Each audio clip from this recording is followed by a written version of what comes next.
Hello, legends and super legends. Welcome to Veloharmony's subscriber hangout. I'm going to go ahead and turn on this light back here to get a good little glow before we start.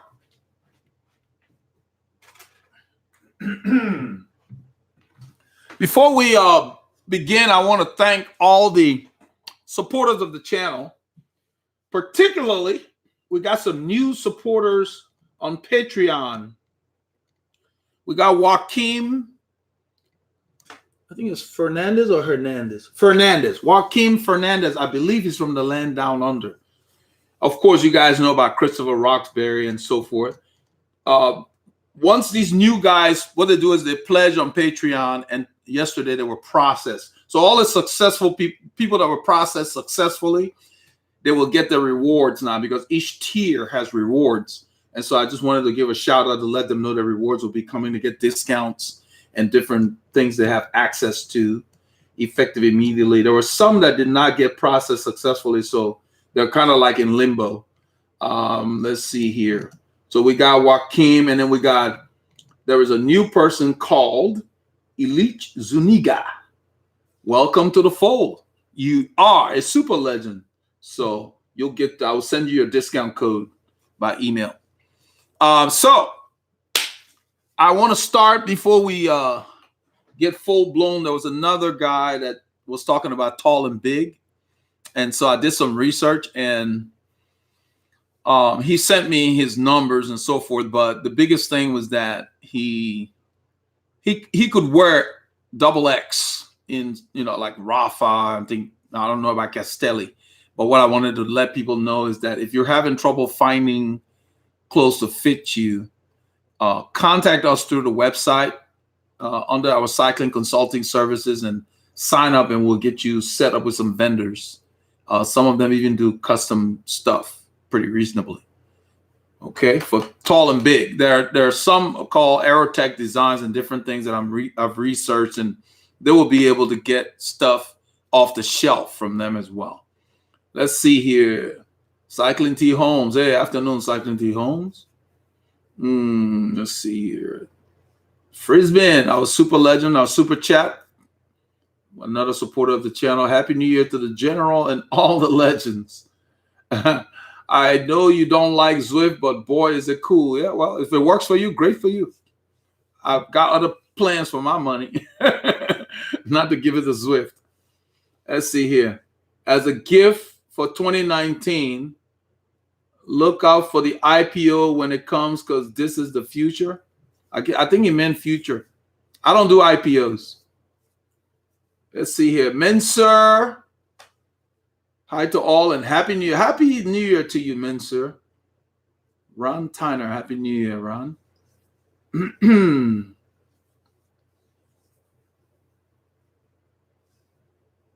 Frisbane says, I like your thirst. Can you share the link to the product? Not sure what you're talking about. Hey, Robert. Robert Tangler, one of our most prudent supporters. Ben, super chat. Finally able to catch a live stream. Ben, welcome. Thank you. Appreciate your support, Ben. Robert Tangler has, of course, he's a super chat patron. Robert Tangler is just a major ambassador along with Christopher Roxbury. And I always give shout outs to these people that make it possible for us to do what we do here. So Robert, thank you. Robert supported the channel, and he keeps supporting the channel. Yesterday, I was surprised. I got a thing from PayPal that said Robert had sent something to the channel. So it's always appreciated. Robert, it means a lot. Because of you, we're able to do this. Hey, Paul. Paul is here. I was just talking to Paul. So you saw my headset on. We're just talking. Let's see. No Pagan. Welcome, Noel. Noel's one of our successful remote fit guys. Noel's a big guy like me, long arms. So we're able to get his current frame to fit him fairly decent. Oh, the T-shirt. Okay, Frisbee's talking about it. This is the Rafa Deep Winter base layer. Got it several seasons ago. They call it deep winter merino wool base layer. That's what they call it. I don't wear this on the bike. It's so comfortable just for everyday wear. So I'll throw this on and put on a jacket if I'm going out. I always keep myself warm because when you ride a lot, you need to make sure you protect yourself after riding, so you're not, allowing your body to be susceptible to other things out there. So I don't play. Yeah, it's very comfortable. You can wear it on and off the bike. I like it. It's a long sleeve. It's wool. It breathes really well. The reason I like it is you don't get hot in it because it's breathable. Keeps you warm somehow and you don't heat up. So yeah, it's just search under their base layers. It's in there. It's easy to find. They got black, gray. I got the gray because it was on sale. The black's very popular. They rarely put that on sale. So let's see here. Jeffrey Davis, another one of our patrons. Jeffrey, we want to thank you. If I'm not mistaken, Jeffrey had upgraded his Patreon account. Yes. Jeffrey, we appreciate that. Appreciate the support. Happy New Year. Robert. Yeah, Jeffrey. This is you can't go wrong with that. The reason I bought the gray, it was on sale maybe a year or two ago. It's one of their staples. In fact, let me see if I can find it. And I'll just put the link there so you guys can check it out. I always recommend where possible. They're on a lot of the stuff's on sale right now. This is the time to get it. They got like men's sale. So what I'm gonna do is I'm on Rafa right now. We'll just see if I can find a link. I'm looking under just shop men's, and then I'm going to go to winter essentials. One thing about them, they make it easy for you to find stuff. So I'm going to go to what they call winter essentials and see if it's there. And then I can put the link on here. Let's see. I hope they have it there because they got a lot of the there we go. Okay. Yep. It's new season. I'm gonna click on it and put the link here. This is the one for the new season. It's a little different. This is a wind block. That's not the one I want. Let me just search for it. What you will find with Rafa, they have a lot of similarities. They'll have something like the one I just pulled up, said wind block base layer. And then the one like $180. I want to make sure I find the merino wool deep winter base layer. The name is really important because it's not specific to whether it's pro team or not. Let's see here. It's still pulling up that deep winter wind block base layer. The wind block stuff you pay more for. I can just wear a gilet if I want to block the wind. I don't need to pay extra for that. They've got some nice stuff, but I'm going to wait till it go on sale. Let's see here. I don't see it showing up. But just search on it. They've lumped everything. They got deep winter socks and all that kind of stuff. I don't use the deep winter socks from Rafa in my shoes. They're too thick. I wear them around the house because they're nice and warm. But they just don't fit in my socks.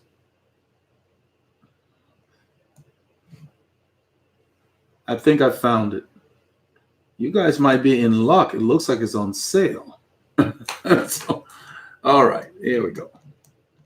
All right, let's do this. Now, let me check sizes because a lot of times you find them and everything's, they got XX small available.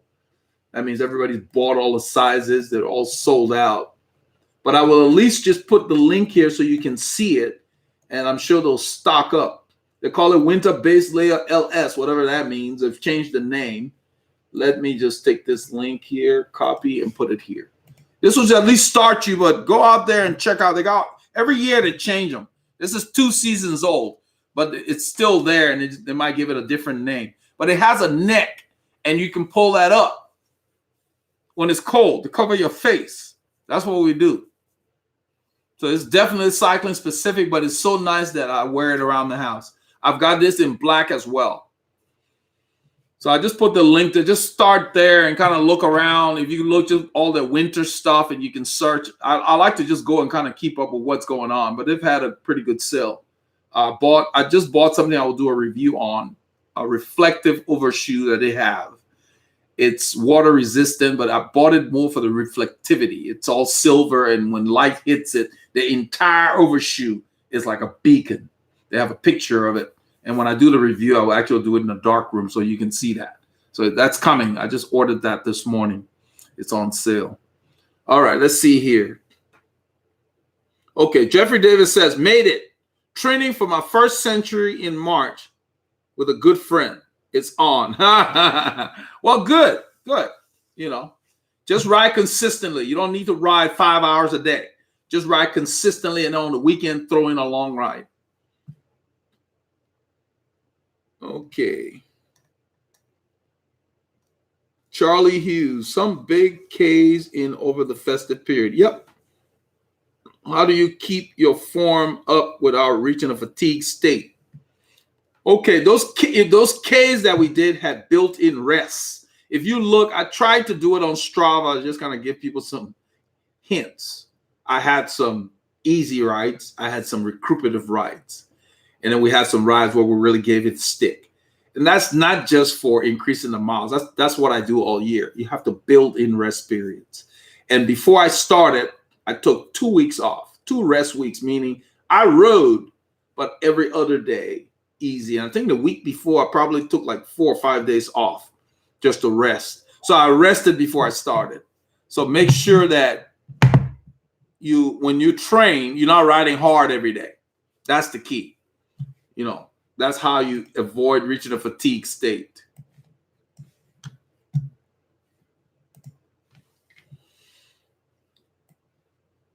You know, it helps. I mean, I know how to train. I coach other people and I build training plans for them. So for me, it's second nature. But the key is that if you're new at this, it helps to have some kind of structure. You have to know, you have to have your easy days and your hard days, and you have to have your rest days within the week. You can still ride your bike and rest by keeping the intensity low. So that's how you avoid that. Let's see here. No Pagan. Elder, I finally revisited my left knee issue. Checked my cleats as you recommended. I removed the 3mm shim, added by another fitter, and tried some 9-degree look cleats from 4.5. Wow, thank you. I didn't do anything. We just kind of threw ideas out and we were troubleshooting. So that I'm glad that you had the open mind to revisit that. Noel Pagan is one of the guys who did our remote fit where you record yourself by video. And then he went and bought the little ruler with the bubble and checked and triple and double checked. And then he watched our premium videos on what to check for with your saddle height. He got that because if you don't start correctly with the right saddle height, the formula's off. And once we got him dialed in, he started to talk about issues with the left knee. And I just gave him recommendations of what to look at. So what he says here is he went with cleats that had more float because he had, I think it's an injury or something. I think he has an injury. And so when you have issues like that, some people like a fixed cleat. I like very little float. I use the blue one with Shimano. I think he's got the red. Let's see, you got 4.5. He got 9. So he went to 9 degrees of float. For me, 9 degrees of float feels like I'm not even clipped in. It's too much for me, but that's what he needed. That's the reason they make those things. That's the reason speed play is very popular among some riders. But speed play requires a lot of finesse. You know, you got to really know what you're doing because it gives you so much adjustability that you can get in trouble, you know, whereas these have parameters built in to help you. So I'm glad, Noel, I'm glad. That's great. So now you have the cleats that work for you. And so my suggestion would be get more red cleats and have them at home when they're on sale. That's what I do. I have blue cleats in the shop that I just keep. So I don't have to buy them at retail price. So you know what you like, keep it. You're welcome, Frisman. Let's see. Frisman says, thank you. I'm not sure what I answered. I think he was talking about this. Yeah, check it out, man. It's just that their rifle stuff is so popular now. My biggest frustration is when I go there, let's say I get an email from them. By the time I go, everything's sold out. So now we can't even take advantage of the sale because the word's out. I mean, everybody jumps all over it, and I think a lot of people buy it at a regular price. By the time you get there, it's extra small left. and I wear large. So yeah, for some of those, you might not find your size. And what I do is I click on it and tell them, let me know if it comes back in stock. Because sometimes they'll restock and still have the sale going on. So, you can get it that way. But you got to move quickly, though. Because, let's see here. Long sleeve. Oh, Chris letting me know that LS was long sleeve. Yeah. Yeah, Chris, he cleared it up. Jeffrey Davis, cardiologist has cleared me. I'm soaking up your great advice. Okay. Cleared you to ride, I guess. All right. But you really need to make sure you don't do too much too soon. I mean, if you need one of our plans, we can pull one together for you. You really want to do a lot of base work. You're not racing anybody right now. Later on, maybe. But you want to do some just endurance, long rides, and listen to how you feel. That's really important because your body will let you know. That's good to know you cleared. That's great news, man. That's great. Yeah. So because the aerobic exercise is great for your heart muscle. It will strengthen it, and you will build capillaries as you ride more for your muscles, and so your heart will work less to get nutrients there and remove lactate from your muscles. So that's really good to know that you've been cleared to do this stuff. Keep your gears fairly low and keep your cadence high. That's the easiest way to get in shape. The painful way is putting in a big gear and hammering yourself. And as Chris says, you'll feel the burn. The funny thing is the more experienced riders are already aware of that. We use large gears like you do seasoning on your food. Just a dash. When an experienced rider gets in a big gear, it's going to be a long day. Because that's not where they go normally. So it's kind of like we err on the side of just making sure our cadence is up there, because it really, I think it stresses you better than fatiguing just working one group. When you balance and blend your cadence just right, you're working aerobically and you're working the muscles equally somewhat. That's what that blend is, as opposed to a heavy gear where you more on the muscular system,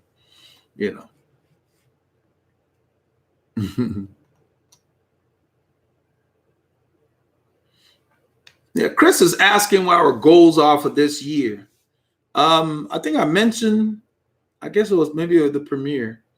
Our goal really is to hang with, right now, initially, we want to hang with the Woodlands Cycling Club guys. We've got plans to do more grand fundos this year. As the support for the channel has grown, we're able to we're going to be doing a lot of grand fundos that's coming up in the region. Try not to drive too far to those things. I'd much rather be on my bike. But we're going to ramp up the intensity of our rides later in the season. Spring, when spring kicks in.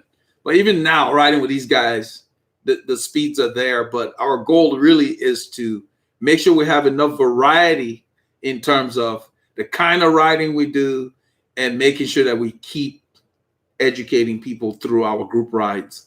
Now that we have this live stream, it's become a mainstay here. So we're hoping that it continues to be as successful as it has been.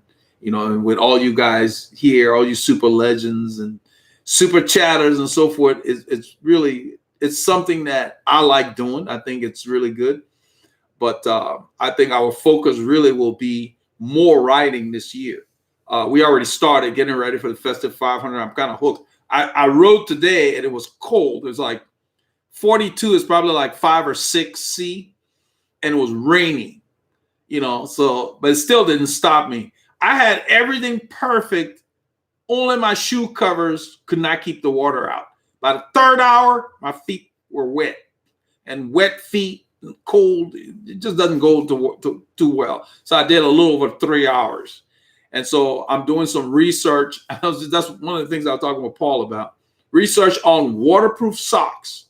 I think the company is in Oregon, Seattle area, Portland. People live in the rain. And this is for people, whether you're running or whatever. But if they feel like regular socks, that's what I've read. And I've seen the videos on there from people who actually bought them. They feel like regular socks, but they have a membrane that repels the water. They even had a guy hosing water on the thing. So I want to try that. So right now, the weakness in the entire system are the shoes, keeping the shoes dry. Doesn't matter which ones I've used. Now, I used the Peoria 3 in a rainstorm last week. It was just gusty, blowing, and nothing will keep the water out. So to be fair to the Peoria 3, that wasn't a fair test. Today it was a fair test, but I took the Dexter, and the water just seemed to come in from underneath and on the top as well. I think the DWR, the durable water treatment, has worn off. They last a little while, and then you got to retreat them. So they just don't seem to have overshoes that will keep water out completely without your feet sweating. I don't want something that has no breathability. And you get sweaty feet, it's uncomfortable too. So I'm going for waterproof socks and the overshoes, because the overshoes keep some of the water out. And with waterproof socks, if my feet don't feel wet, I don't care what's going on with the shoes. I can dry them when I get back. So that's so we plan to ride more, Chris. That's our goal. We're going to do a lot of different kind of riding. You know, you're going to see more rainy rides. I've got to find a way to protect the gimbal in the rain, because a lot of times the camera, really, the lens gets full of, raindrops you can't see. So yeah, so more riding for 2019. That's the goal of Veloharmony. Jeffrey Davis, 8 months back on the bike. Should have stated that, no restriction. Well, that's good. That's good. Jasper Vandenham. Hi, Eldred. What do you think of the Canyon H31 cockpit in terms of adjusting ride position as opposed to the standard stem and bars? I'm not familiar with the Canyon H31 cockpit. Let's see what's unique about it. I think it might be an integrated thing you're implying here. Let's see what they have on it. The biggest thing with those integrated stuff, you need to make sure that you've already determined what stem length you need and what drop you need. Whenever I fit people that have those kind of bars, before they spend their dollars, I recommend a bike sizing. Because if you don't know what you need, I don't think you get to send them back, because they're going to come with the bike. So that's the only thing. I don't think it matters. They got an H31 Ergo Cockpit CF. Let's see here. Yeah, it's an integrated bar. So you just need to make sure that you know what length you need and what drop is going to work for you. The drop is really controlled from your steerer too. But yeah, it's a bit complicated. A lot of these, whether routing the wires through the bars, you need to get really, if you're not familiar with it, you need to get professional help. The Trek Domane also has those integrated bars in there. I think they're fine. I mean, they charge you more for that carbon, the fancy carbon bars, but I don't really see that being that much of an advantage. People get hung up on aero this and aero that. Your body is the one you need to aero. This is the drag, guys. The bike is thin. So even if you don't go in a wind tunnel, think about it this way. This is the bike. This is your body. What's catching more wind? Your body. Spend the money on your kit and your position so you can lower yourself. That's the drag. The bike is not that much. Once you've done this and you want more, then you can go with the bike. But I wouldn't get too crazy spending. For what you spend on the bike, you're better off making sure you can get low enough and be slippery enough. You see a lot of riders when they're on a TT bike, they try to close that hole. That's why their arms are like that, because this is where you work the fighting the wind. When you're climbing, it's not that big a deal. It's on the flats. When you're fighting the wind, you need an exponential increase in wattage to gain a little bit of speed. Let's see here. USMC 5900, one of our other supporters. Welcome. Elder, what's the purpose of off-season training? Maintain gains from the season, continue to get stronger, recover, but be prepared to hit it hard once the season starts. It's a good question. You've got some of it right. The off-season training, the people I coach, what I usually do, depending on when they sign up with me, After the season ends in October, you want to take a little bit of time off from the bike, especially if you're sick of riding. Time off meaning that just ride. No gadgets, nothing. Every other day, ride when you feel like it. If you don't feel like riding at all, that's fine. But do other sports so you stay active. You don't want to just stop because you've been riding consistently. You want to be active. So you do that for maybe a couple of weeks. But by November, it's time to get back into strengthening your body. Off-season training can incorporate weight training, cross-country skiing, whatever other sports you're into, basketball, tennis, whatever. That's the opportunity to do something different. But you still need to ride the bike because riding the bike is something the body can forget. That's not a natural thing. So you ride the bike, a few days during the week. Down here, we just ride mostly because the weather allows it. A lot of times up north, the roads are closed and so forth. So people get a break from the bike. And then they do other sports like cross-country skiing to keep their fitness. So off-season training is maintaining what you had and also preparing for the work of the new year. Because if you don't prepare, when the new year comes, then you still got to prepare. Because you can't go from just being off to start riding hard. It's too hard on the body, on your system. It's not a smart way to train. So yes, you're getting ready for work to come. That my base training plans prepare you. They're not easy. You're working so that when it's time to go harder, you're ready. So let's see here. Jeffrey Davis, do you have plans to do more cooking or nutrition videos? I'm shrinking, but it's moving to my legs. Jeans don't fit. Shirts are getting loose. I'm not sure how it's moving to your legs. Unless if you're working out, then that means what? The muscle's growing in your legs. I mean, for the most part, really, if you're active, your body will crave what you need. I mean, that's the biggest thing. If you have a balanced diet, I'll try to do some videos of when I'm cooking. Maybe I do a video on how I do my omelets. I think that would be interesting. It's nothing unique. I use vegetables and I use egg whites. That's what I like to eat. And then bagel, I use the bagel, just kind of toast the bagel. I'll probably do a video on that. But I mean, for the most part, I don't want to overcome. I don't like people to think too much about food. The biggest thing is that make sure you're eating a balanced meal or balanced diet, but eat what you crave, because most of the foods are fairly decent unless you're eating a lot of processed foods. If you're eating foods in its natural form, you're okay. Just eat what you want to. Stay away from the sauces when you go to restaurants. Get them on the side as much as possible because that's where all the calories are packed, especially the thick sauces, But if you're riding a lot, your body should just kind of settle where it wants to be. So I'm not sure what you say is going to your legs because you're using your legs. Your legs really should be tightening up, if anything, a little muscular, Eric Nell, Happy New Year, Eric. Eric's one of our big supporters here. We appreciate Eric. Happy New Year from San Diego, California. Welcome. Randy Hongo. Hi, Eldred. You mentioned in the last Hangout that you were stretching more with the increased distances. What type of stretches are you doing? I need to make a video about that. I basically stretch my hamstrings and my quads. And what I do is I sit on the floor in the den in front of the television. You sit on the floor and just spread your legs as far as you can. And then lower your torso, you will just feel the stretch in your hamstrings.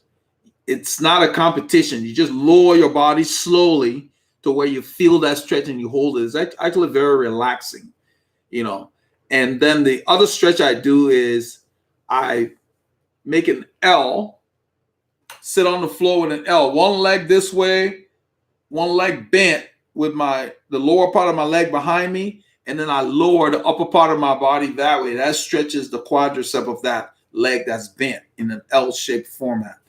I'll do it. I thought I had a video about that, but I need to do an updated one. I'll do a video. Let me make a note of that. Let me do a video on stretching. That would be something good to do. Yeah, it's not, I don't spend any more than 15, 20 minutes doing it. But if you have more time, most of the people I train, I include that, especially in the off season. We call it flexibility work. It's really good because even the lower back stretch where you lie down with one leg out, you take the other leg folded and you let gravity bring it over. It stretches your lower back because when you ride a lot, that can ache. Especially if your torso is not strong, your core is not very strong. I'll do something with the basic exercises for stretching for cyclists. Do something like that. That will help. Yeah, it's good to stretch. If you don't stretch, it's not the end of the world. But I like it because it helps me recover. It just feels good. You're lengthening the muscles, and and some people call it plyometrics, where you add a lot of movement in there. I don't get into that part of it. I just do all my stretching very slowly. I only stretch after the ride when the muscles are warm. I don't stretch before. I just get on the bike and warm up. TWH Jeffy, that's a new guy or girl. I'm not sure who. A new person, let's put it that way. Welcome. Thanks for the super chat. We appreciate that. He said, hi, Elder. Do you have any recommendations for improving bike handling skills for racing?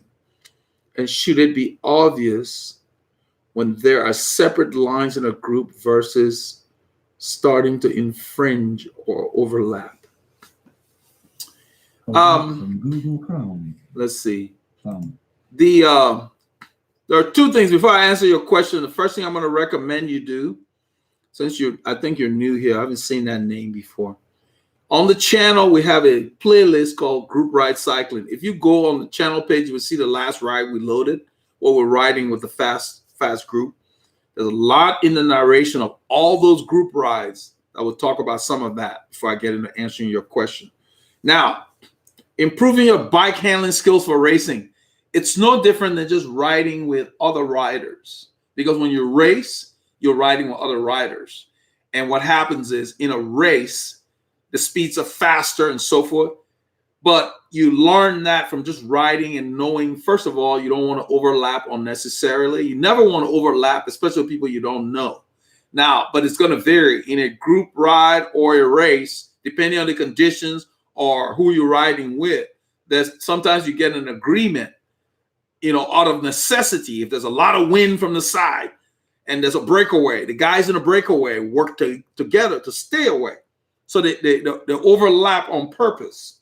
Now, I start with overlapping because there's a phrase we use where we say protect your wheel, protect your wheel. When they say protect your wheel, they're talking about your front wheel.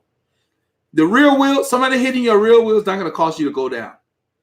Unless you were standing and didn't expect it. But if you seated, they're more likely to go down. So when they say protect your wheel, it's the front wheel you're concerned about. Now, as far as bike handling, the key thing is that, first of all, I'm going to assume if you're thinking about racing, you looked at your fit. Because when your bike fits you, you handle with your hips. You use that as far as movement. You don't grip the steering. Just like in your car, you just kind of relax. The car has an alignment. It just goes. Same thing with the bike. For the most part, you're just keeping that wheel from doing that because that's what causes you to go down. You're just steadying it. You don't have a deft grip on it. The biggest thing for racing or group riding is stay off the brakes as much as possible because they don't really help you that much. And the reason is that every time you brake, there's a lot of momentum lost. Then you got to use energy to come back. So the rides that I recommended that you look at, I show, even in this last one, how I use the wind to slow me down. That's what you do. Your handling in racing or group riding comes from being aware of not riding herky-jerky. Everything needs to be smooth. That's what that is when they talk about your bike handling skills. It doesn't mean that you need to be jumping potholes and all that kind of stuff. So when you think about bike handling, think about, you're going to learn how to corner when you ride. The more you ride, you're going to learn that. But the biggest thing among other cyclists when you're around them is making sure that everything you do is smooth and predictable. So you're not surprising anybody. That's the biggest thing. So you ride more, ride with other riders, and make sure you protect your front wheel by not overlapping them. That's critical. and your skill. That's handling. That's what we're talking about. Because when you overlap, if that rider moves and hits your wheel, you're at fault. Because he should be allowed to move anywhere he wants, he or she wants, unless you guys are in an echelon. When you're in an echelon, he knows you're there, or he or she knows you're there. That's different. That's clear knowledge. But normal riding, stay within a foot or less. As long as you don't overlap, you can get as close as you want. When we're going really hard, I get within an inch. Because as long as I'm not overlapped, I don't care what they do sideways. That's the key. Okay, so your handling will come from you just riding in close proximity to other cyclists. But make sure you're relaxed. When you're relaxed, you can react. When you're tense, then your steering is not as predictable. You're kind of jerky. It's like panicky kind of riding. So that's the key. I don't know your skill level or anything, but I really cannot stress enough that you need to watch our group rides. You will see what I'm talking about. And then if you have questions while you watch those rides, put your comment there. I'll respond to it. So let's see here. Let's go to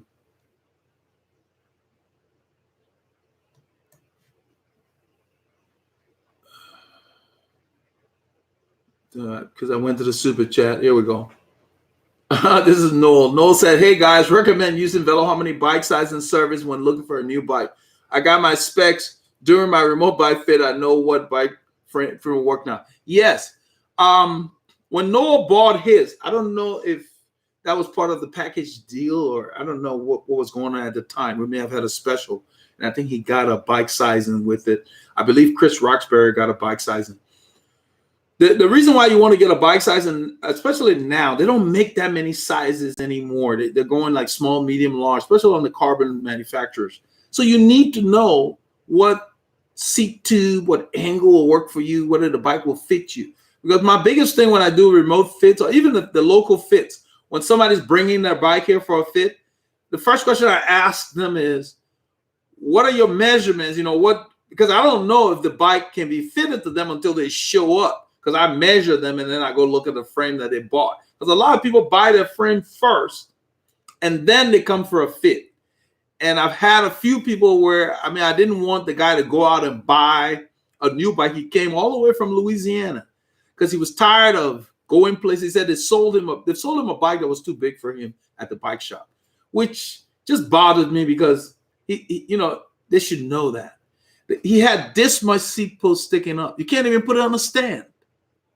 But I explained to him, I said, well, you can ride with this for a while because, he wasn't planning on buying a new bike. So they would not even fit him. He went to other fitters in Louisiana. They wouldn't even bother fitting him because they said the bike's too big for you. I understood why, but still they should have understood the guy didn't have hundreds of dollars at that time to go, or thousands to buy another frame. So he asked me because he found the channel. He drove here from the neighboring state. It's about a 2.5-hour drive thereabouts from where he was. And so when he got here, I told him, I said, well, I see why the guy wouldn't bother with the fit, because you've got this much seat, but the bike is too big for you. His seat was just shoved all the way in. If the frame was too big, the top tube was too long, So we shortened his stem for him. And I had to lower that a little, even more, just to get him where he needed to be. But I lowered it, set the saddle for him because his saddle was too far forward. He felt comfortable now, once we got the saddle done. And he was like, man, I see what you're talking about. I said, well, your handling will be a little weird because your stem is so short and you got this long top tube. So that, it's just the front's going to feel a little unwieldy. So he rode that for about 6 months and ended up getting a Kish frame. So because when I did the bike sizing, because when you come for a local fit, you get a bike sizing with it. And when I did the bike sizing, I told him which frames would work.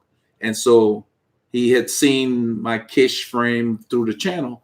He ended up, I didn't think he was a candidate, a guy that wanted a custom bike. He's just a guy that rode bikes on the weekends. He wasn't racing. He wasn't doing Grand Fondo. You don't judge a book by its cover, but he was just a guy. It seemed like he was just getting into cycling.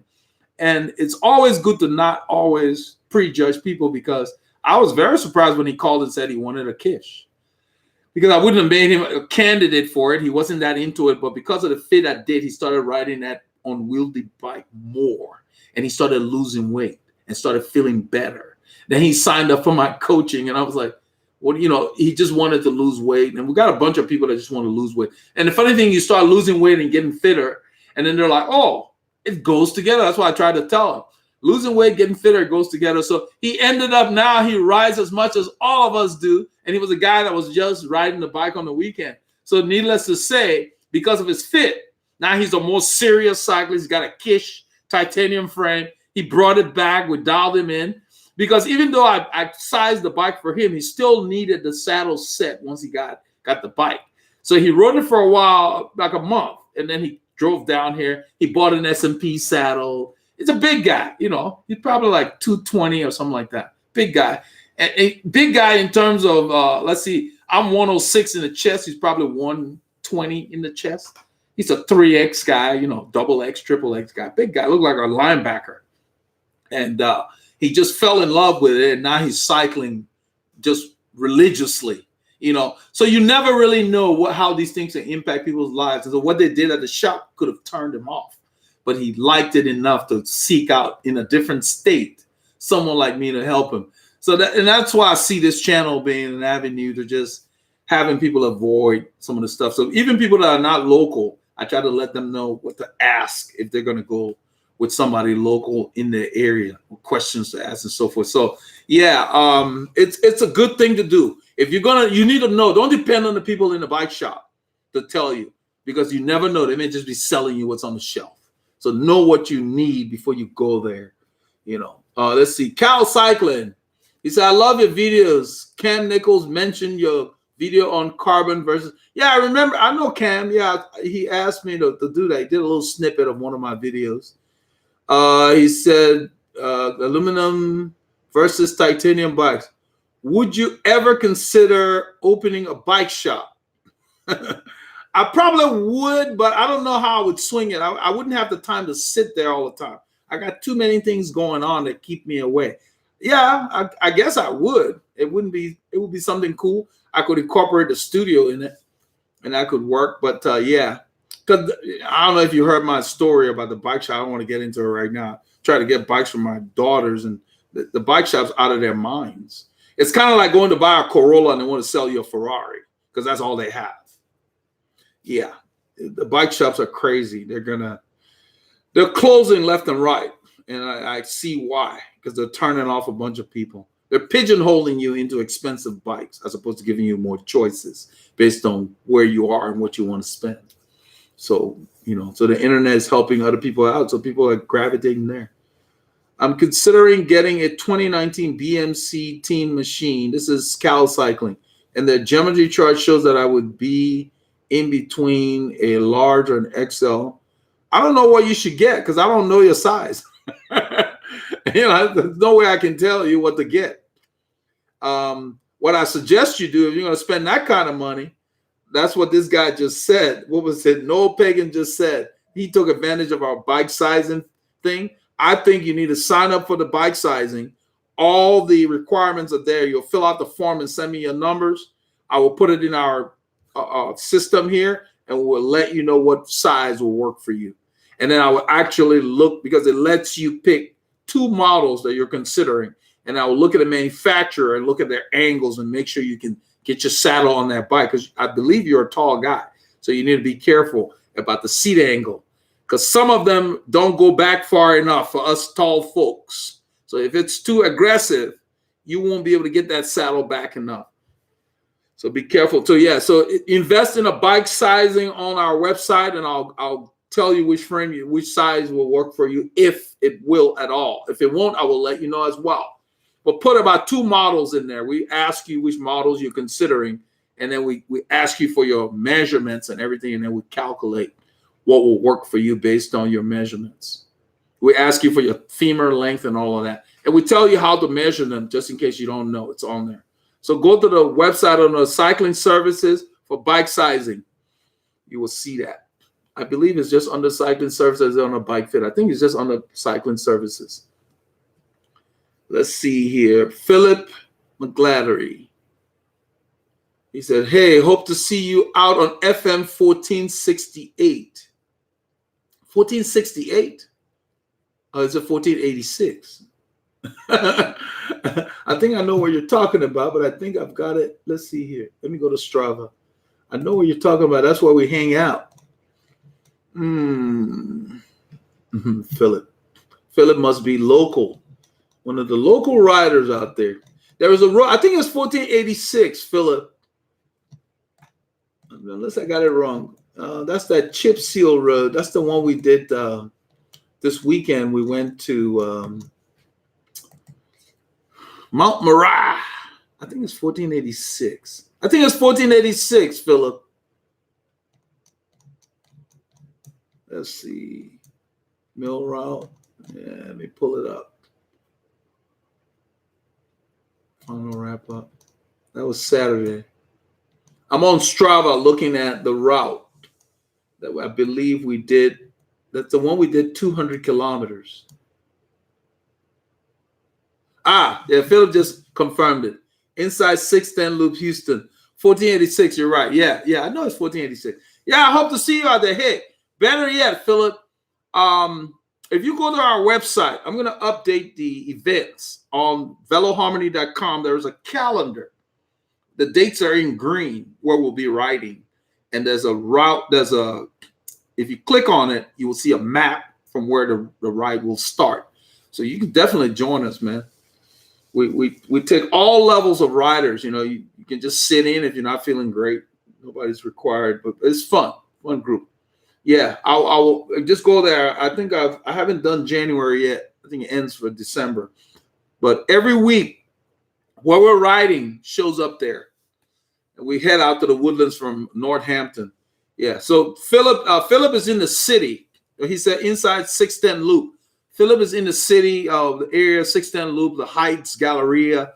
That's our high rent district. Very expensive down there. I mean, they got little coves, but Kirby and places are there, and there's a big loop of the city.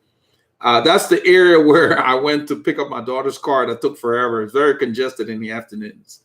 So Philip says he's getting ready for the MS 150. That's one of the rides here where I've done it before. They go from Houston to Austin, and they stop in, I think, LaGrange. People have to spend the night. It's a 2-day ride for the MS 150 for multiple sclerosis. It's a good cause. They get like 10,000 plus riders. I think the limit is 10,000, I think. Yeah, so let's see here. I'll get to you, Eric. Eric Nell just posted here. Let me do Eric first. Eric's one of our biggest super chatters here. So I'm going to skip to him. I have had a bike fit, but I can't seem to get to where I can unweight my hands. Okay, so something's off. Is it possible that I may need to lower my stem? I moved the seat back as far as I could while maintaining my COPS. Yeah, don't try to maintain COPS. COPS, what he's talking about, KOPS, knee over pedal axle. COPS is a myth. It doesn't work for everybody. My cleats are 1.5 centimeters behind the pedal axle. COPS is just ancient history. They need to just delete it from everything. If you happen to be knee over pedal axle, it's just chance. Not very many riders are. And I don't know your height. I don't know your dimensions to really begin. Taller riders generally, just have a tendency to move that cleat a little behind the what they call the ball of the foot, where that big bone on your big toe is. Mine is about 1.5 centimeters behind that big bone, the center of my cleat. That's where I just naturally like it. So don't depend on COPS. COPS is a good starting point. I made a video about setting your cleat without COPS, and it covers that on the channel. What it sounds like, I can't really tell you because I don't really know what your setup is. But what I can tell you for sure, if you're having trouble doing the balancing stuff, that means you're not stable in the saddle. You're not sitting in the sweet spot. And whether you need to move it forward or back, I can't tell you because I haven't seen you on video or checked your measurements or anything. So what you may want to look into is maybe doing our remote fit like Noel Pagan did. And so we'll get you dialed in because I can tell you what to do. Once I get all your numbers, because we ask for all of that, and I set up a drive on Google Drive for you to put videos, of you riding from the side so I can see what you're doing. And then we tell you, but the biggest thing you'll need is that ruler, the 1 foot ruler from a hardware store with the bubble in there, because we'll give you access to our premium videos where we tell you how to really nail the measurement of your saddle, your inseam, so we can calculate the correct saddle height. So yeah, you need to revisit your entire setup of the saddle. That's where the balance is. Your saddle and your feet. When you're balanced, you don't need the hands. I don't have any weight on my bars. Okay? So let me jump back to Frosty. He said, I first rode back in 1986, 87. 86 was when Le Mans won the Tour de France. That's what got me interested in serial cycling. In 88, I started racing. 87, Le Mans he was in a shooting accident. His brother-in-law mistakenly shot him while they were hunting, and he was close to death. Yeah, he said, when Le Mans, we're going at it. I just got back into it big time fun. An ESPN 30/30 film called Taming the Badger. Yeah, I think I've seen that. Yeah, it's been out there for a while. Yeah. Le Mans, yeah. That was a heck of a rivalry. Yeah, TWH Jeffy says thanks. Yeah, I hope I answered your question, TW. But TWH Jeffy, the biggest thing though, go back. We got a bunch of the reason I chose to do the narration. I'll just let you guys know. A lot of people load videos on YouTube. It's really easy to film and just load. It takes hours. I spend about 13 hours getting that thing ready, and that's just my time. I'm not talking about the 24 hours it takes for the system to process all the overlays. It takes it 24 hours to take that film and put all the data on there. Now, I'm not sitting there for 24 hours. I kick it off and let it run. But it takes about 13 hours to edit and narrate to do it properly, to get about 90 minutes or so of film time, because I do drop a lot of frames out of there, try to get all the slow parts out of there. The reason why a lot of other channels don't do that is because of that time. Plus, I chose to use those films of the rides as teaching instead of just standing in a studio and telling you stuff. We got enough videos like that. So now this way you get to see it. So TW Jeffy, go check it out. The group rides, especially the later ones. Early I was a little rusty, but still I had it on my helmet early on, but it was still the same educational stuff. But as we started to use the gimbal and all that and got this just almost like Hollywood production level, it just took it took us to another level. And I watch it all the time myself to look for things I can do better. Or did I miss something? And so it's a labor of love. I really like that. And I think that it teaches you more because you get to see and then you hear me talking about what you're seeing. I think that would really help you. But really, bottom line is, in addition to that, you just got to go ride with people. The same people you want to race with, ride with them. See how you stack up before you go to the races. That's what I used to do, because you're not spending any entry fees. Just find the local clubs that race, because they go to those races in your area, and go to their rides and then start riding with them. That's how you'll get to know. So let's see. Wambu Noike. I'm going to skip the Y. Is it Nyoike? Nyoike. I hope I got that right. Wambu. I know I got Wambu correct. Hey, Wambu. I love your channel and content. I will come and ride with you one day. Well, good. If you're in the area, come by. Come by. We'll go for a ride. No worries. We don't, as you see, the last video we did, after we let the group go, we did our own thing. We don't just kill ourselves. It's like an adventure. Somebody put on the channel, somebody just commented 2 weeks ago and said the adventures of Paul and Eldred. That's really what they are. This Saturday, we found a new road in an area we always ride in. We just never turned on that road. And it ended up with more hills, no cars. I mean, it's like a wagon trail, and it was paved. So we're just a different way to get to Richards, because the normal way, just on a major highway, cars zooming by. This way was more interesting. So we kind of like that. By the time we turn on the film, or we turn right to get to Richards, we were maybe 2 kilometers from Richards. It was really great. So that's the way we're going to be going to Richards. Most people don't like to go to Richards. It's very hard. There's a lot of hills. It's going up. But that's what we need out here. This area, I ended up getting more than 8,000 meters of climbing. How I found out was I joined a challenge on Strava. They got these free challenges. You just click on it each month. and it was like a climbing challenge, and 8,000 meters was the minimum. And as soon as I joined, it said congratulations in December. I was like, how did I get 8,000 meters? So I went back and looked.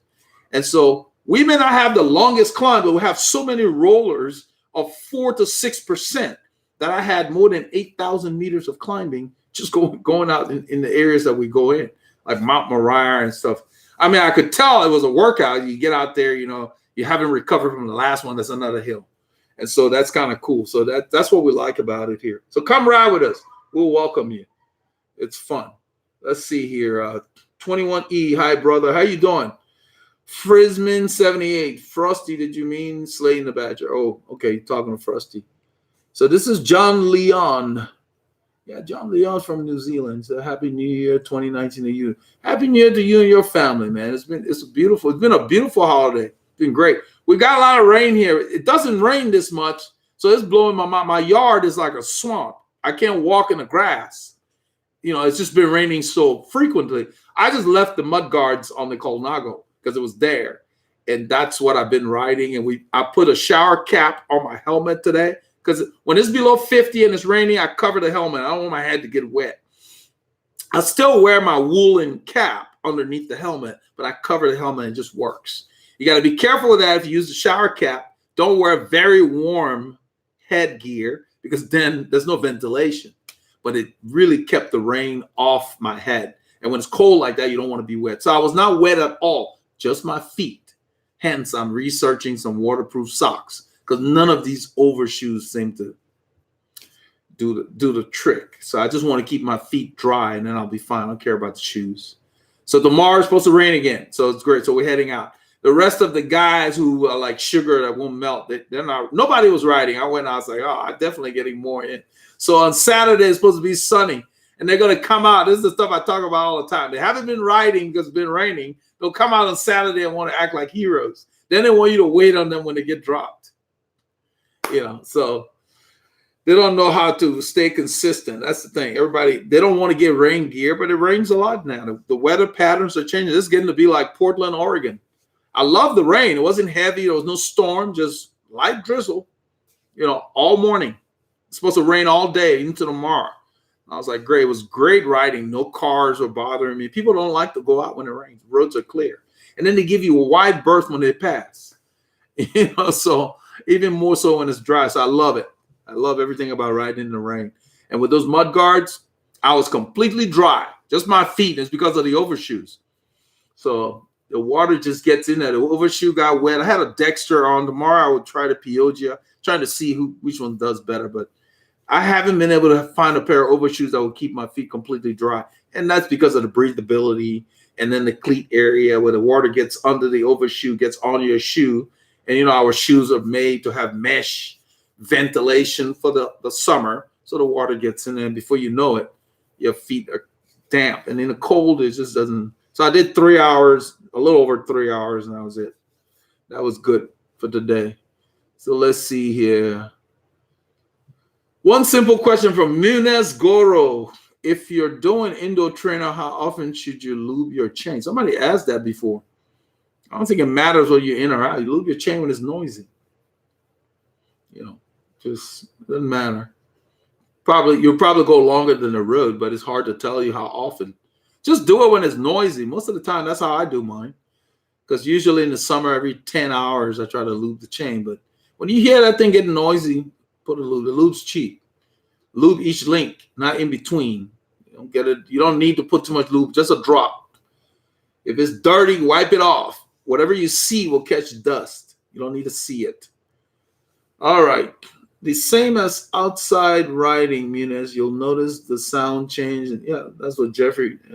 Yeah, I don't know. I don't worry. I've used the same bike on the trainer I used outside, so I just changed the wheel. So I used the gator skin tire. Now ruin my good tires on the trainer. I don't ride the trainer much anymore. I mean, right now anyway. I just go out, ride. Go out there and ride, hammer those hills. It's been fun. With the festive 500 trainer miles did not count. You had to go out. All right. Toko It looks like Toco L1000. Greetings from San Francisco, California. Well, Happy New Year to you too. Let's see. Inside 610 Loop, Houston, 1486. Muna says, do you have a friend who is a Strava hunter? I'm not sure what that is. I guess Strava hunter. I don't know what that means. I don't spend much time on Strava. I load the ride at it. I'm done. It doesn't do anything for me. It doesn't ride my bike. You know, they've got all these things they're sending me about Summit and all this crap. I'm like, they're supposed to pay me for putting my data out there. You know, I've got all these followers. I got hundreds of people following me. They should pay me for all these people that are following me and come into Strava.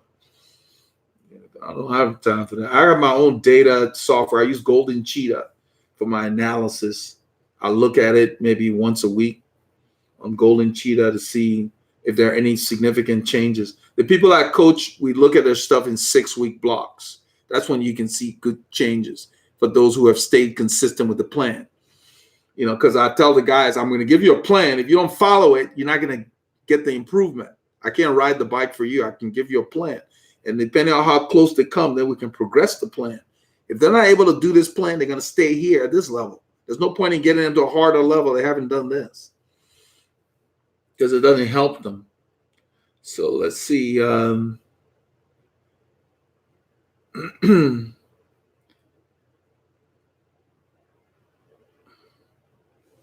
Eric Nail, I mentioned that I got a bike fit, but it wasn't done by Eldred. If he did it, comes that I wouldn't have to ask the previous. No, yeah, Eric had asked about having problems with a fit. I get a lot of business from people who have had fits and they're unhappy. I had a fit and was unhappy when I used to race. That's how I got into bike fitting. I did what some of you know, they used to call it the fit kit. I went to a bike shop called Freewheeling. I used to be in Austin. Austin's real big for cycling. And they did the fit kit. And while I was there, it just didn't feel right. I told the guy, this is the best you can do. So I fiddled with my own fit all the time. And I went and did the fit kit, wasn't happy, continued to fiddle with it. My coach didn't know much about fitting back in the day, like 88, 89. And so I just had to reverse engineer and learn on my own and got myself, by feel, fitted. And then I went and got the books on it. I studied a lot of the stuff that Steve Hogg writes over the years. I bought all his books, ebooks and stuff from different other people and kind of put it together because it's very complicated. You know, remember, now people talk about cops here. We were told the same thing. Knee over pedal axle. Believe it or not, we're told when you're in the drops and you're fitted and you hang a plumb line on your nose, that plumb line should bisect your axle on the wheel. There is no way that works for me. No way. And I don't know how many people can be in the drops, put a plumb line on their nose, and it bisect your front wheel axle. That was some of the old wives' tales that are out there that we're dealing with, we're subjected to in the 80s and the 90s or whatever, including cops and everything else that's out there. They used to have all these little things that, when you're sprinting, the saddle should barely touch your leg. Then you know your saddle's set. That's how you're going to set your saddle, by sprinting? I mean, come on. You know, so they themselves didn't know, and they were writing articles about it. It was in Bicycling Magazine, Velo News, all this stuff. You know, plumb line on your nose, you bisect the front wheel when your stem length is long enough. Yeah, that made no sense. So I reverse engineered that said, you got 3 contact points, your hands. If anybody asks you for your height related to fit, run the other way. Where does your head touch the bicycle? When they take your height, what do? They measure from the ground to your head. So what the heck your height got to do with anything on a bike fit? 3 contact points. Your butt, which is your inseam to the floor, that gives you the height of your bicycle. Your reach from here, from this bone, to where your hand folds over the bars. That's why I measure to this knuckle where you fold. Okay, so that's the contact point. So if somebody asks you for your height, your head has nothing to do with the bike. Like that stupid stuff about putting a plumb line on your nose and bisecting the head. It's different. Everybody's different. You can have 2 riders, both 6'2". One person will be longer torso. The other person might be longer legs or whatever height, 5'9", doesn't matter. Not all 5'9s can wear the same pant size. You guys know that. So when they start asking about height, they're off. No real fitter will ask you for your height. It doesn't matter. They might ask you for your shoe size because that does matter as far as, you know, how large your feet are, because that helps them know whether you will have a propensity to move that cleat a little further back from where you like it, you know. But even then, what's the point of that? Just put the person on the bike and fit them, or, you know, get them to put the cleat, start with cops and then move back based on feel. You can tell where you want the thing to be. So yeah, there are a lot of fitters don't know what they're doing. And I've been through it when I was racing. That's how I got into it. A lot of people till this day, I get a lot of people, well, I already paid for this. And I'm like, well, sorry. And I had so many on this channel. That's what made me set up the remote fit. People ask, look, I'm tired of trying the local guy. Like you said, I even made a video how to choose a local fitter, encouraging people to go and physically get fitted, because the remote fit is hard on me because I've got to really explain stuff, you know, in email, really get people to understand what I'm trying to get them to do. And so I ended up making some special videos for the remote fit. That helps, you know, but I can do a fit in person a lot quicker than a remote fit. But I set that up because not everybody's local, and we'll be able to dial people in like Noel and Sebastian and different people, because some of the fitters, especially at a bike shop, if you get a fitter at a bike shop, check to see if the person is running a fit studio or they're just somebody working at the bike shop. You know, because not all of them are, you know, that's why on my site I said this is not a bike shop fit. There's differences in fits. There are good fitters out there, but you got to do your research. You got to check them out before you plop your hard-earned dollars down. Because you're not alone, Eric. A lot of people have spent money and they just didn't get what they wanted. And most fitters that are worth the salt should give you follow-up. If you don't get that, that's another red herring. This should allow you to come back when you get on the road. I do mine to where you're going to be comfortable in the studio. It's going to feel the same on the road. I make them ride, and I watch them when they're here. The people that do the remote fit, they send me videos on their trainer from the side, and I watch them. Then we do all the changes. I give them stuff to do, make sure they understand it. After they've done it, then they send another video. So I'm keeping up with what they're doing, and I'm watching. And we're only changing one thing at a time and get the impact of that before we move on to other things. We don't do too many changes. Start with the saddle, then the cleats, and then the bars. The bars are last. Most of the time, it's really just the saddle and the bars. A lot of times, the cleats are fine because their shoes, their foot in the shoe, they can tell whether they're getting numb feet or whatever. So that's usually not that big a deal. Okay, so let's see here.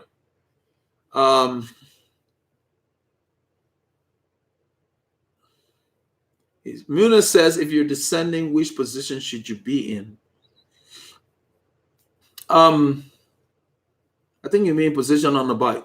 I don't do the crazy stuff you see the pros do where they're sitting on the top two, knows all of that crap. No, I want to hold my bars, especially if I'm going more than 45, 50 miles an hour on a bicycle. I'm on my bars. I stay on the saddle and I just lower my torso. How much time are you really going to gain by risking sitting on that top tube? Like you see these guys sitting and pedaling. I see them doing like, what is that? I never saw that from the guys that I used to watch racing, Greg and all. They didn't do that crazy stuff. It's these guys with the new sloping tubes now. They got a space between the saddle where they can slip in, and they're sitting there. And if something happens, that is just such a bad position to fall from. Not that there's ever a great position to fall from, but it just seems so vulnerable. And so hold your bars, make sure you have stability and you can see. And just lower your torso. You know, if your fit is decent, you should be able to do that and just go. You know, don't try to replicate the crazy stuff these guys do. They take too many risks sometimes.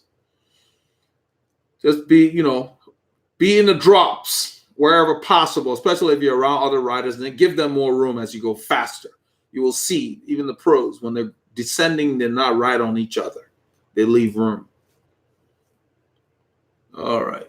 Let's see here. Jordan Taylor asking what I think of Zwift. I don't use Zwift, so I don't know anything about Zwift. I get on my bike and I just ride. There is no Zwift. I look at the squirrels and so forth. When I ride indoors, I watch the telly or YouTube. So I've answered that question before. I think Jordan knew. I believe you have to pay for Zwift. I believe it's not inexpensive to set up. I know Shane Miller did Zwift on a budget for people who don't have a smart trainer, and he had to use a laptop and different things like that. You got to go through all of that. That time could have been used riding. Cycling time is too precious for me to mess around with stuff like that. But just the idea of paying somebody while I ride my bike has never appealed to me. I'm riding. Why am I paying Zwift to ride with who? Just ride your bike. You don't need all that crap. It's like, it's not necessary. That's another expense. And it might cause you to have to work instead of riding. You got to work to pay Zwift. So it's a toss-off. What do you really want to do? You don't need that. We have a joke here.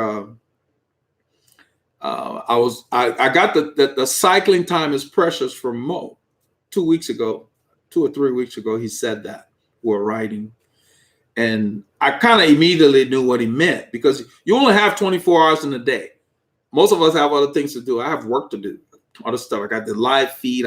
When I'm done with the live feed, I got other stuff to do.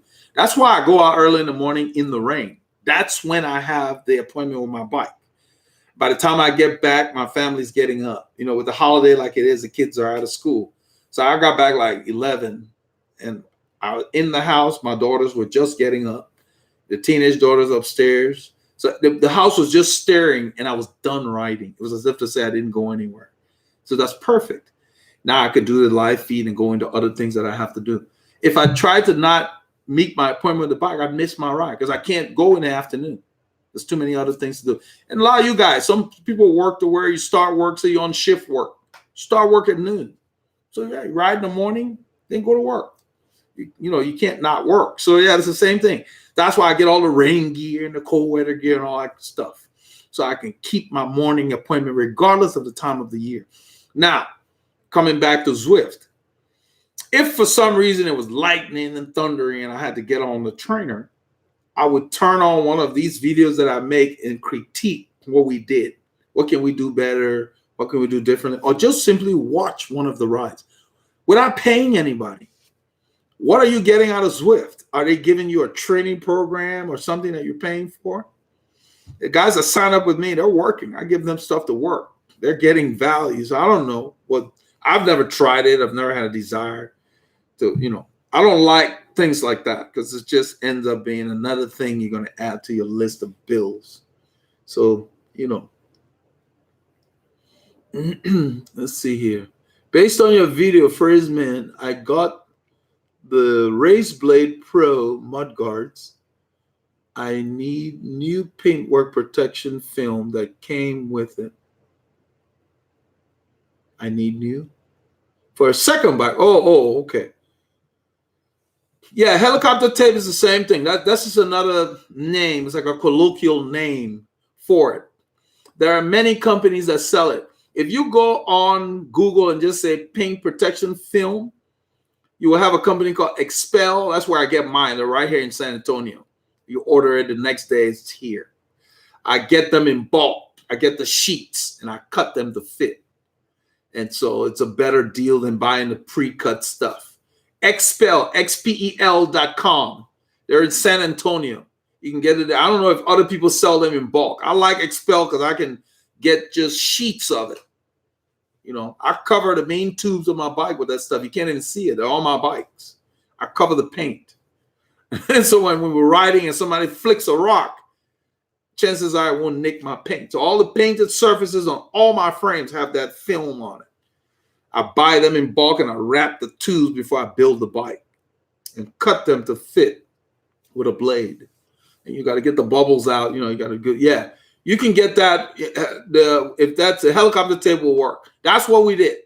I put the first one on the Colnago that they sent, and then I used the tape and just cut the same dimensions based on theirs before I applied theirs and made extra sets. We did the same thing for Paul's bikes. So all his bikes have those tapes in place. And before you put the tape on your bike, make sure you do a mock. It's kind of like an engineering project. Set it up first, make sure you're happy, then place the tape where you like. Because once you put that tape down, you don't want to mess with it. And make sure you clean the area before you put the tape. Use alcohol because it evaporates quickly. Make sure there's no dirt on the frame that can get on that tape. That's important. Yeah. They're on all the frames, and we just you can flick it off easily, put it on from frame to frame. But yeah. Let's see here. Good morning from the land down under. That's my man Joaquin Michael Fernandez. I hope I got the order right because he leaves up Joaquin. I guess I don't know if Joaquin is first.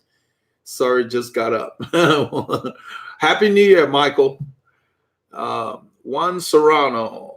Strava is fun knowing how well I did compared to other riders in my area. Yeah, but it doesn't mean anything. You don't know what that rider was doing that day. He could have been riding easily that day.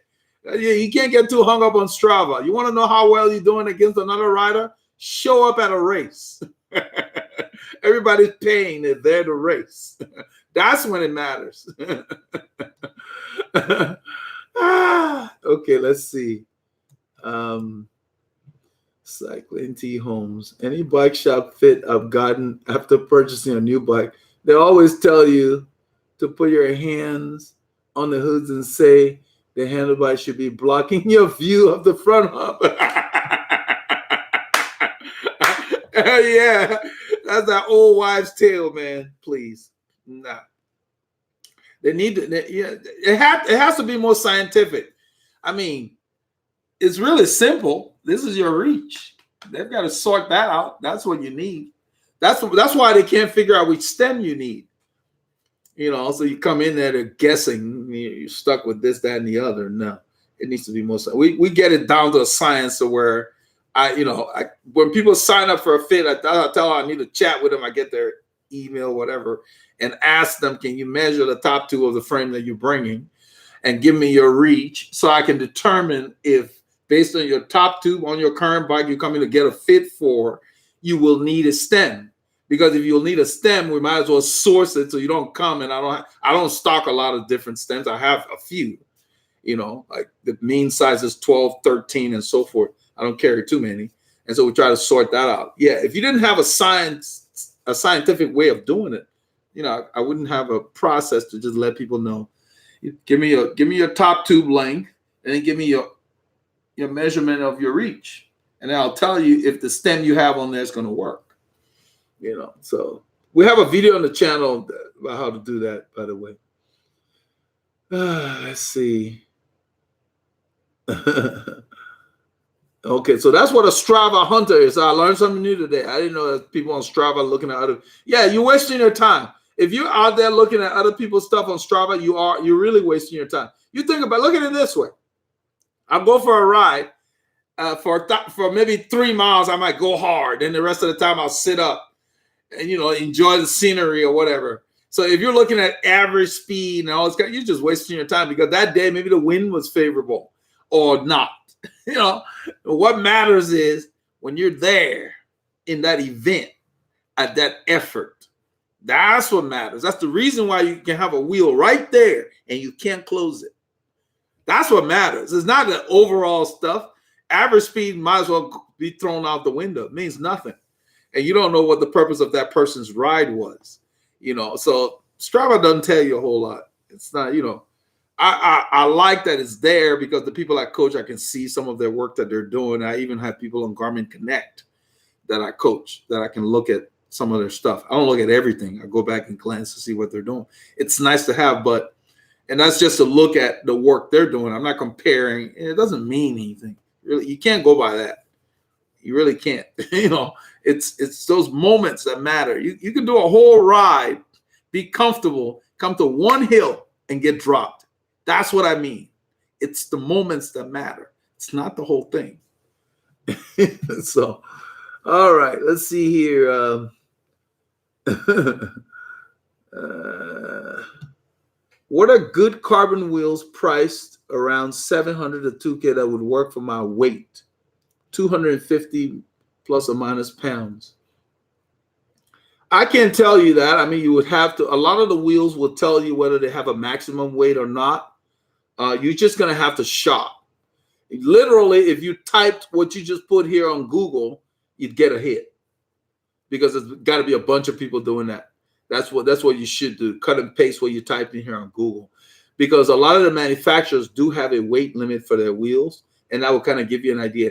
And I don't believe you're going to control the price, since you're looking for things for that weight limit. Let's say that will work for 250 pounds or whatever. I don't think that's hard to find. But a lot of the wheels in that range will probably cost more than $700. You know, like Zips probably will work for you, but the Zips individually is around $1,000. So we're talking 3,200. That's what it used to be, like $2,700 to $3,200 for a set. And I would suggest that you stay with the main brands. I've heard horror stories about those so-called, what they call Chinese wheels. And I don't know why they call them there, because a lot of the stuff's made in China, Malaysia, other places. It's not a derogatory thing, but I think what they mean is there are a lot of manufacturers in China and other places that don't have the same standards that Zip and NV and them employ. Because even if they have it made there, they have their own QC. You know, they have like the person that supervises or whatever, and all that testing and so forth for the engineering. Whereas you got people that are just copying. We had a guy, I may have said this before, we had a guy named Mustard that used to ride with UMC, a group we rode with a couple of years ago from time to time. Bought Chinese wheels. They painted the name Zips on the wheel. You could tell they were not Zips. He knew they were not Zips. He announced to the group, "Oh, I got some copycat Zips for $400. That was his price. Every other pedal revolution we heard twang, twang, this metallic snapping noise. And he lived with that for the duration of the time he chose to ride those things. I'm like, that was a wasted $400, because they literally painted the dimples on like something a kid would do in grammar school. You know, their Zip wheels have dimples in the carbon. Their wheels had painted dimples on it, and this guy spent $400 hard-earned dollars on that. I looked at that. I never followed him in the group because I was just waiting for the wheels to fall apart. So, no, that's how you would do that. I'm just letting you know. Carbon wheels are great. They're tough. You know, they're staying true and all that. But if you're going to get them, stick with the reputable guys. Bontrager, let's see, Zip, NV, you know, and all the other ones. Stay away from copycats. You know, don't go to, I guess it's Alibaba or whatever. I used to get junk mail from there. I blocked their whole domain. You know, nothing is sold. I was interested. They had Oakleys they had glasses that look like Oakleys, but you know, some people call them Folkleys or something. And I just like, you know, it's just because my thing is this: it doesn't bode well for the company that did the research and development to design the glasses or the wheels. That somebody else comes and copies it. I don't have a problem with that, but then give it your own brand. Don't call it Zip when you know it's not Zip. Put your own brand name on it, and let's see how much of that would sell. You know, that's the thing. And I don't patronize that kind of stuff. So yeah, so I don't know how I got on that spin, but yeah, they have it. It'll work for you. 250 is not too heavy for those wheels as far as weight. They can take it. You know, you just need to make sure that you get the brands that have the engineering, so you don't have trouble with them. You get quality stuff, they'll last for years. You know, so but also get a pair of wheels for your everyday training. I wouldn't use the carbon wheels for everyday riding. You know, maybe for your group rides and your events. I think that's always every rider will tell you that. Every rider has the wheels for the event, and then they have the wheels for knocking around. That way, when it's time for the event, you know you got pristine, trouble-free wheels. You've ridden on them, you've broken them in, but they're done in, but they're not beat up from everyday, you know, mileage. I have training wheels and I have event wheels. So on my Colnago, I've got training wheels, I got training tires. Training wheels mean the strong, heavy, whatever. When I'm out and it's rainy and cold, I don't want to mess with anything delicate. I want it to get me there and get me back. Yeah, so that's what matters. All right. Let's see here. Do you use quick link for the chain on your bike? Razvan Popa. I don't know if you call it, I guess, yeah, you can call it a quick link. On the Shimano chains that I have, I use a quick link. On the Campagnolo, there's a pin and it's permanent. But they're not links that I take apart. I just don't. When I mess with my chain, I'm changing it. So yeah, the Shimano, supposedly, I don't know when they did it. A lot of the new chains are using a link. It comes with a link. But once I install it, I have the tool to put it there and take it off. Once I install it, I don't mess with it. I don't take the chain off to clean and all that crap. No, I wipe it, I lube it. When that chain comes off, it's going in the garbage. I put a new one on there when it's time. I use a chain checker tool to check the play.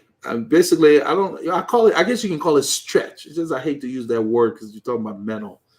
But the links lengthen with age. My chains average several seasons because I keep them clean. That's the key. I keep them clean and lubed, and you get more wear out of them than if they're dirty. Anything you can see on the chain is unnecessary. Wipe it off. So yeah. So it doesn't matter whether you have a pin or a link. Now, some links are reusable and some are not. Don't hedge. For 10 or 11 bucks, don't try to reuse a link that the manufacturer said should not be reused. It may work, but you never know. It might break at an inopportune time. So keep that in mind. They have links that they say are reusable. That's okay to reuse those, where you can pop them, put them back, whatever. Some people take them off to clean, whatever. But get the ones that are reusable. Don't get the ones that they say one-time use. Because those things are, you're putting a lot of torque on them. Okay, let's see here.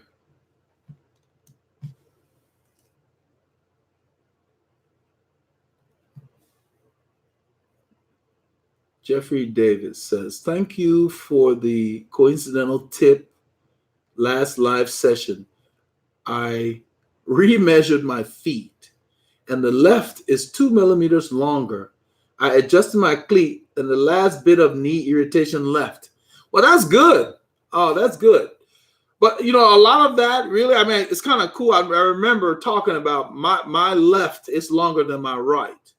But a lot of that also, you could have done that by feel. If it just didn't feel right, like a foot in the shoe, didn't feel like it was mating right where in the shoe you wanted it to be, it's always the cleat, because the cleat's locked in. That's what makes, your foot not be in the right position with that insole, assuming the last of the shoe fits the shape of your foot.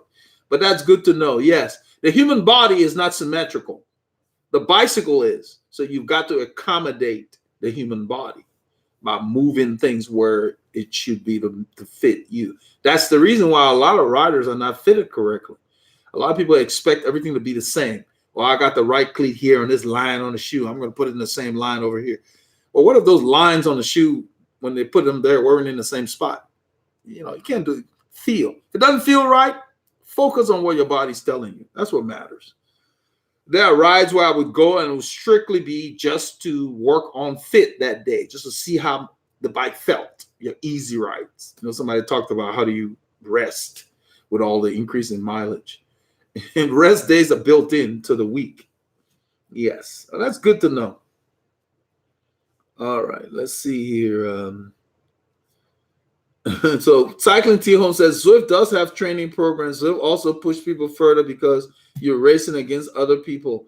I don't think anyone that gets more people riding and motivated is crap. Well, if you want to give Zwift your money, that's great, but Zwift doesn't know you, so how can they give you a training program?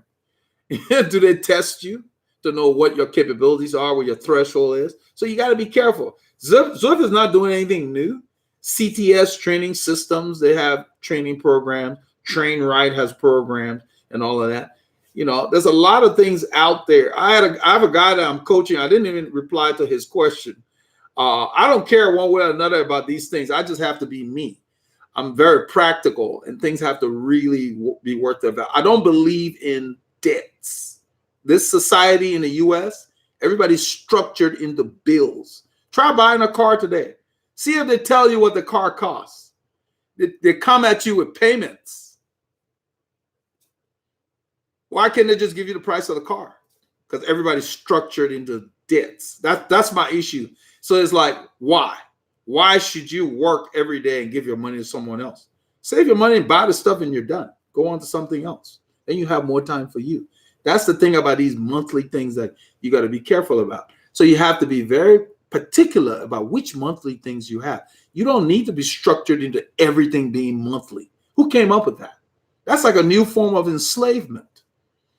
Think about it. So you talk about Zwift having all this stuff and they're coming up, but they didn't give you a threshold test. They don't know you. They just throw stuff out there. What value are you getting? Are you sure? And then somebody else put on here that said not competitive if they cheat on their weights. There you go. Now somebody's entering stuff in the software. That's what Jeffrey is saying here. So if they cheat on their weights, then I guess the software is kind of did that programmer meet you to know? I mean, it's just also arbitrary. And why do you need that? Go ride your bike. Get outside. We got enough people dating online. That's why they're dating online. Nobody wants to go outside anymore. Go ride your bike outside. You don't have to depend on Zwift. So what do you do when you're riding a lot outside? Does Zwift give you a discount? Don't think so. So, you got to be really careful with that. So it doesn't really matter one way or the other. I think if it works for you and it gets you out to ride your bike, that's fine. But just make sure that it's not causing you to not be able to ride your bike because you're working to pay Zwift. So if it's disposable income for you, that's fine. That's why they came up with it. It's another way. What I was going to say was there was a guy who signed up for coaching. He was here, Jesse. He sent me an email, said he bought a pair of recovery shorts, which I've never heard of. I've been riding for a very long time. Recovery shorts. He said, when should I wear the recovery shorts? After the ride or during the ride? I just deleted the email. And the reason I did was, why didn't you ask the people that you bought it from? I didn't tell you to buy the recovery shorts. I don't know what they are. You and I never discussed it. So why come to me? You gave them the money. Go back to them and ask them what you should do with the product you bought from them. Recovery shorts. I mean, what are they going to come up with next? Recovery t-shirts? That's what I'm talking about. They sit and they come up with ways to take your money. And I've said once before, my mother told me a long time ago, a fool and his money should never have met in the first place because they're not going to be together very long. That's what's going on. It's war, guys. It's warfare. That's why they got all these disc brakes on these bikes and all this other crap. They're trying to charge you more for something that really is more than you really need. So be aware. Caveat emptor. Buyer beware. Be aware. That's all. Inform yourself before you buy stuff. Let's see. Get a new S&P Dynamic. Got a new. This is Romeo Fowler. Got a new S&P Dynamic saddle after watching the video on saddle fitting. Very comfortable saddle. Loving it. Just make sure you set it correctly. Make sure, start at level and go from there. But try not to go below 3 down. Everybody's different. But I'm glad that you tried that. It was recommended in a write-up by Steve Hogg. Never met the guy. And I tried it and loved it. The saddle sold itself. Romeo Fowler got a new, oh yeah, that's what I just read. Noel Pagan, my local bike shop sends all the bikes out the door with the stems pointing up in the sky. Yeah, like they're mountain bikes. I'm glad I found the channel. I've been seeing that quite a bit. I don't know why they're doing that, but it's gotten, when I used to race, the bikes we had quill stems. You guys know they were level with the road. That's the road position. I don't know what this trend is. They got all these stems angled up, so who knows what they're doing. And it's sad because most of the people that come for a fit, that's the first thing I take off, and then all of a sudden, the numbness is gone. Yeah, because the bar was pressing against you because it's up. Your arm was like this instead of, it's sad, and people paying for that. Now they just put stuff on the bike, and I don't like that. What problem are they trying to fix? So they create problems more than anything. So let's see here. El Mascarado, very scary to ride knockoff stuff. Yep, wheels, carbon bars. You got to be careful. Horror stories all over the internet. Yep. Yep, you got to be careful, man. You're going to be riding that stuff. It needs to be the right stuff. Why pay money for fakes? Save your money and get the good stuff and you're done. And then use the rest of your money for other stuff. Bill says, preach it, VH. I don't know what he's talking about. I think it's probably my rant on Zwift and all the other stuff. Like the guy with the recovery shows. I just deleted the email because I couldn't even come up with a response. Plus, first I'll do with coaching. You know, I didn't tell you to buy it. What are you asking? Oh man. I can see if they made without being clicked in. Let's see here.